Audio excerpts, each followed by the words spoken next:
Today, a Cleveland judge went before the Ohio Supreme Court. Judge Pinky Carr is accused of dozens of incidents of misconduct over the past 2 years, including holding hearings after the pandemic forced the courthouse to close. And today, her attorney offered an explanation about why, and in part blamed menopause. Our State House reporter Morgan Trow explains how the state Supreme Court justices reacted.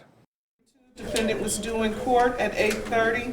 A Northeast Ohio judge and her legal counsel got another chance to defend her from allegations of misconduct in the state's highest court on Tuesday morning. Cleveland Municipal Court Judge Pinky Susan Carr is accused of more than 100 serious incidents from 2018 to 2020, most notably issuing arrest warrants for defendants who didn't appear for court during the government-issued stay-at-home order in the pandemic. He failed to appear. She also allegedly jailed defendants without suitable reason, including when a defendant rolled their eyes. There is no question that the conduct engaged in by Judge Pinky Carr was egregious. It may seem attorney Nicholas Froning is arguing on behalf of the disciplinary council in its case against Carr, but you would be wrong. He says she's admitted to many of her wrongdoing, so the argument is no longer did she commit the allegations, but rather why did she do it? The main reason for the judge's misbehavior is one that made the Supreme Court justices skeptical.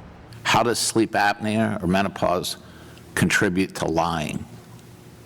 Well, it affects her mood, it affects her ability to think clearly. Froning believes the disciplinary council didn't review Carr's mental health issues fairly, and he wants the Supreme Court to have the council reevaluate. The council's attorney, Joseph Caligari, says that they did review it. He says he is sticking with his recommendation of a 2-year suspension for the judge. 2 years would be a sufficient sanction that would not only recognize her misconduct, but also just deter other members of our judiciary from engaging in a similar type of misconduct. Froning says he understands that Carr needs to be reprimanded, but he's asking for a lesser consequence. Suspend her for 24 months with 18 months stayed. The court will now be evaluating the oral arguments to see where the case goes from here. At the Supreme Court, Morgan Trow, News 5.